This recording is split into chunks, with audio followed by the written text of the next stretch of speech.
Southern Vermont College President Karen Gross has returned to campus after a year spent as a senior policy advisor for the U.S. Department of Education in Washington.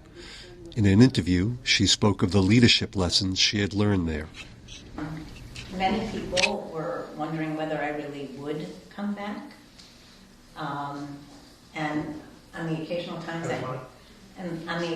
times when I was in Bennington over the last year, people would say, "Are you really coming back?" And I would say, "Yes, I'm coming back. My work at Southern Vermont College is not done." And I promised people that I would be back. And one of the hallmarks, I hope, of my leadership is that if I tell you something, that it will be done, it will be done. So my word is my deed, and so there was no question in my own mind but that I would come back. That's not to say that they wouldn't have been delighted if I stayed, but I made a commitment to come back. And I had two things with me to remind me of SVC. I had that boomerang, but I also had our employees here, if they've worked for 5 years or more, get various things from Simon Pierce. This was a Simon Pierce vase. So one of the employees gave me a Simon Pierce vase and with his name on it, and he said, "Go take it to Washington, sit it on a table, and remember it, and that you're coming back so that you can return the vase." So the vase is back. It's being returned to its rightful owner on Thursday.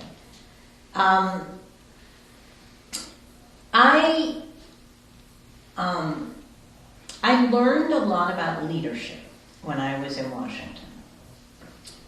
I learned by watching some amazing leaders. And I also learned by not being a leader for a year. So I was led, in essence. And it's like an opportunity when a professor gets to be a student. You get to see and think about issues a little bit differently. So I realized some things that were really important to leadership and to me that perhaps I hadn't emphasized enough or talked about enough or thought about enough, that I now bring back with me. So I think I will be a better and wiser leader. And let me be specific about one example of that. In government, where you have thousands and thousands of people being employed across the whole federal government, it's very hard to ensure that you bring out the best in people. In other words, that you nurture their capacities.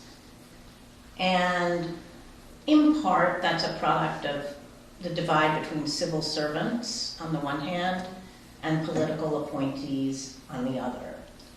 And I think one of the things that I saw there is that helping people grow and flourish and use their best capacities is part of what makes someone who's working satisfied with their job, because they feel they're contributing in meaningful ways. And so for me, I come back committed to helping our faculty and staff develop to the best of their abilities and to help them develop and bring out the skill sets that they can use both for their own sake, but also for the sake of the college and for the sake of higher education. So I really want to nurture the capacities, leverage up the capacities of the faculty and staff here. And that's a lesson I really learned in Washington.